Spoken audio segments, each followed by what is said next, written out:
Hello everyone, I'm just from this beautiful church which goes by the name Pefa, and I did say a prayer for all my viewers and my beautiful country. We are having crazy floods across the country. I hope everyone is safe, but worry not, the Almighty is in control. I'm still stuck in Kabete Constituency in Kiambu County, and I'm only 4 kilometers north of Wangige Town, which is the biggest town in Kabete Constituency. This place is called Ruku, but the locals pronounce it as Ruko. I'll be hitting the small town in a few seconds, and later in this video I'll be visiting another bigger town in the area that goes by the name Ngecha. Actually, it is one of the most requested towns in this channel. I don't know why. And so kindly stick around until the end of the video so that we can see what these civilizations have to offer. But before then, let me take this opportunity to welcome you to our YouTube channel, Village to Town, a channel that is dedicated to continue showcasing beautiful villages, towns, and cities across the continent of Africa. We are currently visiting all the villages and small towns in Kiambu County, a trend that will continue until we hit all the 290 constituencies in the country. And so make sure you subscribe so that we can do this journey together. Now back to the video, and we are in Ruku Town, which is quite small but very old. But one thing that has really caught my attention a few seconds that have been here is the fact that the town is very clean. I hope you can see it from your end. The town also seems to be well organized as the buildings are forming a U shape, leaving a small space at the center which acts as a market or the common space. For instance, if there is something you want to say to the people, this is where you come. Such openings are quite popular with evangelical preachers and politicians, since they can assemble a multitude of people here on weekends without paying a dime. Well, most of the shops in this town are closed, including this pub, which I don't know the reason, despite being on a Wednesday at around 12 p.m. But it is also good to note that this is a farmer's town. Most people here practice farming, and they always sell their products early in the morning in the nearby Wangige market. I don't know whether or not that can be used as an excuse to explain the absenteeism in this town. And there is another club here which seems to be open. It goes by the name Destiny Club. I don't know who between the owner or the beer is the Destiny connector. Maybe the locals can tell us, but so far so good.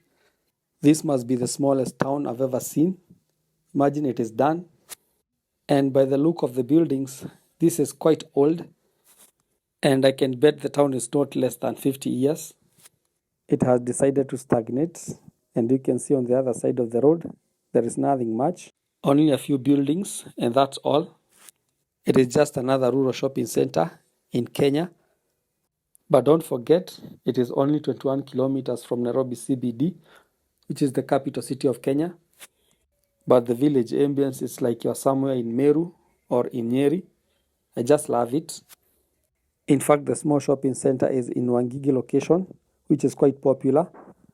But it is in a sublocation of its own that goes by the name Ruku, which has a population of 9,609 people.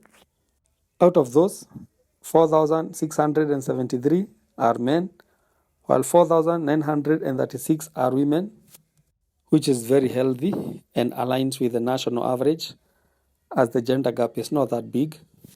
But the area is quite populated, as the population density stands at 3,262 people per square kilometer, which is quite normal considering that this is Kiambu County, which is the second most populated county in the country after Nairobi. In fact, the entire Wangige location has a population density of 4,000 people per square kilometer, meaning Ruko is the rural area of Wangige. I want to turn around so that I can go to a second town of the day, which is Ngecha, and it is only about 3 kilometers behind me. And it seems like today I'm all about the church. It must be my lucky day. You can see the beautiful mural of the Virgin Mary. I'm just assuming she's the one depicted here, with a very big rosary on the side. This must be the local Catholic church Well, let me try to read for you the signboard above. It is Our Lady of the Rosary Catholic Church, Ruku, in the Archdiocese of Nairobi. Well, I don't know how Catholics goes about that since we are in Kiambu County. But let's meet in our next town in a second.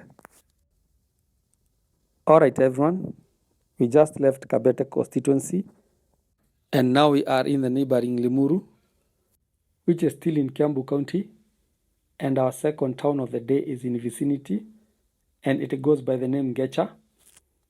And I understand there is a small reflection on my left, but worry not, it will be gone in less than a minute.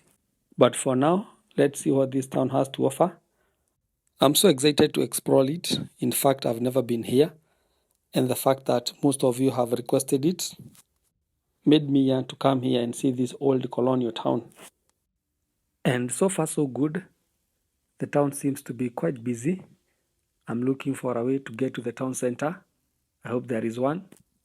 I want to see whether or not the town has a good business environment since it is quite interior. And let me just turn left and see the old town. It seems like Ngecha Town started here before spreading all over, especially along the road. You can even see the nature of the buildings. They are quite old, and the design too. There is nothing new about them. But the fact that the town has a tarmac road going around the old shopping area makes everything look nice. The area is very busy. You can see a very nice shop in front selling almost everything. It must be a general merchandise shop. And it is not the only open shop in the town. It seems like it is the trend. Every shop is open. In fact, it seems like it might be hard to get a vacant shop in the shopping center. But on the negative side, the town seems to be quite congested, especially on my left, which is the designated market area. But that can be explained by the fact that spaces in the area are in high demand, especially due to good business environment in the town. And so owning an open space in the town is quite risky, as you are more likely to attract land grabbers, which can be quite chaotic. You can see most shops on my left are not permanent. In fact, most of them are made of wood, which results from the fact that that is the common area, and so it is the public land. And I can see a lady on my right selling charcoal, and she is going about her day-to-day business. Kudos, ma'am, for the hard work. In fact, there's a lot of hearsay around the country about Kiambu women, and one of them is that they are one of the most hardworking people in the country, as most of them engage in all types of businesses and farming. I'm still within Ngecha village, next to the Christ Church, and I want to get back to the town and explore more since the town is quite big, and also go to the residential area and see how the people live. I will also be giving you statistics of the kind of houses the people live here so that we can see their economic status. We will also be comparing that with that of the neighboring constituency, Kabete, which is represented by the first town we visited in this video. So stay tuned. In fact, I'm told that Ngecha is on the border between the two constituencies. And so I'm reminded not to be so comfortable in this town as the weather might change anytime soon. Remember, at this point we are in Limuru Constituency, which is known to be one of the coldest places in the country. And the cold climate is very good for tea growing. In fact, Tigoni, which is one of the biggest tea growing areas in the country, is in the neighborhood. And they share the same administrative ward with Ngecha. And that reminds me, I did a video sometimes back on Tigoni. You can go check it. It is on this channel. The place looks like Europe. As you can see, I'm now approaching Ngecha Town from the north. I'm from Limuru side, but I'll not be getting to the town directly. I want to turn left and see a little bit of the residential area and the back streets. I can also see some two men riding horses. This must be an interesting village because horses are not so common in Africa. And I'm sure this guy who has just parked on the middle of the road in front has just spotted a business opportunity in the two horses. Remember, most people here are Kikuyus, who are said to have a high business acumen, and they have a tendency of turning almost anything to a money-making machine. And so you and me might be seeing two emaciated horses, but Njoroge here is seeing two men riding two big bags of money. It is not his real name though, but it seems like he's determined to make a deal. But anyway, that's the kind of the spirit you get around here. That's why you see businesses are doing quite well in this town, which is quite exceptional, as most businesses are not doing so well across the country. In fact, if you are a regular viewer in this channel, you must have realized that we have been documenting more dead towns across the country, but that is not the case for Ngecha. In fact, this is the back street of the town, and as you can see, it's quite busy. Most shops are open, and business people are going about their daily businesses. In fact, I have realized that most back streets are frequented by clubs and alcoholic dens if they are not yet dead, but this is not the case for Ngecha Town. In fact, I have not spotted a single club in the area.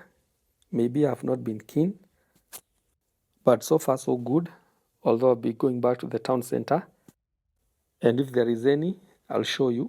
And let me quickly give you some numbers about the town's population. And it has a population of 6,096 people. 3,021 are men, while 3,077 are women. And as usual, the gender gap is in favor of women, although the gap is not that big. In fact, there are only 56 more women than men. And another interesting thing to note is that the town is not as densely populated as the town we visited first. In fact, Ngecha has a population density of 1,436 people per square kilometer, while our first town, Ruku, had a population density of 3,282 people per square kilometer. Well, that's a crazy difference, despite the two towns being only 4 kilometers apart. But remember, as I told you, the downward you go toward Nairobi, the higher the population, and the northern you go, the lower the population as you are moving away from the city. As you can see, we are back to the town, and I want to give you more interesting numbers about this area. And what the best way to start it than to list the highest level of education attained by the residents. And here we will go by the constituency statistics, and out of 139k people, only 6,046 have university degrees, while 14,030 have middle level or technical and vocational training colleges degrees. 46k had only secondary education certificates, while 62,000 had primary level certificates only. Let's compare that data to Kabete constituency, which we visited first, and out of the 176,000 people, 15,827 people had university degrees. Well, that gap between the two constituencies is quite big, as Kabete has more than double the number of graduates than that of Limuru constituency. Although it is good to note that Kabete is an urban area and has more population. And this difference is also reflected in other levels of education attained. For instance, those with high school degrees as their highest level of education attained were 59,559, while those with primary school degrees were 63,178 people. Well, the differences between the two constituencies in the two lower levels, that is primary and secondary, are not as high as I expected, and especially when compared to that of those with university degrees, and that can only lead to one conclusion. That is, the fact that Kabete constituency had a lot of urban centers and it is close to the city, it might be attracting a lot of graduates from other areas who are working or looking for jobs in the city. Well, that is my own theory. It has not been tested anywhere, but I hope it is making some sense. Now, I want to explore the other side of the town. It also seems to be quite busy. And by the look of things, it seems like big businesses are operating from this side. You can see this hardware right in front. It is quite big. Maybe it's because of the availability of open spaces. I have also noted that buildings in this side are not as old as the area we just left. but of course most of them have seen better days. They are not young either, but I like how the town is busy. It seems like business is doing so well here. And thus, for those of you who are looking for business opportunity, please, if you don't mind, you should visit this place. It is highly recommended by the modern top explorer, Mr. Lone Traveler himself. And that takes me to the real estate segment. Before I forget, most of you have requested me to be doing this through the comment section. And to get a plot of land here that is 50 by 100, or you can call it an eighth of an acre, the cheapest I've seen is going for 3 million Kenya shillings, while the highest is going for 4.5 million. That's depending on its location. You also need to hone your negotiation skills. They are much needed here. And if you needed a piece of land in Ruku, which is the first town you visited, it is quite expensive as it is closer to the city. But with around 5 million Kenya shillings and good negotiation skills, you are good to go. And so if you are there and you have genuine plots, especially in areas that you are visiting, or you have a land selling company, you can talk to me. You can check my email on the about page of this channel. I have a lot of people asking for genuine pieces of land in my inboxes, especially those in diaspora.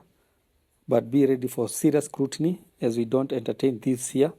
You can also opt to rent an apartment here, where with between 10,000 Kenya shillings and 12,000 Kenya shillings, you can get a good 2-bedroom apartment. That is if you are a family man or a woman. But if you are just starting life, with even 3,000 Kenya shillings, you can get a room and start surviving. Thank you for watching the video. And if you have watched this far, it means you somehow like what you are doing. So kindly consider subscribing to our YouTube channel, Village to Town. Like the video so that it can be recommended to as many people as possible. And smash the notification bell so that every time we post, you will be among the first few people to be notified. Let's keep the conversation going. Write to us. Tell us what do you think about today's video in the comment section below. Thank you.